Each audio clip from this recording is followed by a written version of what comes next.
আপোনালোকৰ ভাল লাগিলে লাইক শ্বেয়াৰ আৰু ছাবস্ক্ৰাইব কৰিব। ভাদ মাহতে ৰোহিণী নক্ষত্ৰে মঙ্গলবাৰৰ দিনা ৰাতি কংসৰ কাৰাগাৰে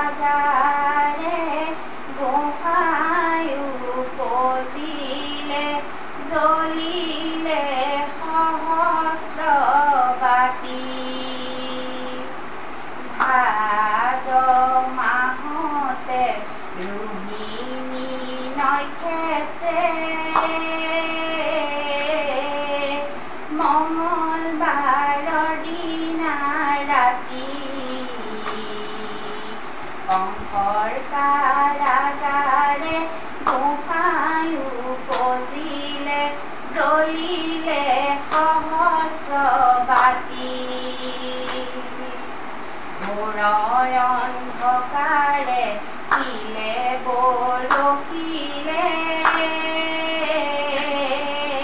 নুশুনি প্ৰজাৰে মাত পালি পোহৰীয়াই সবে নিজাগলে উপজিলে জগন্নাথ।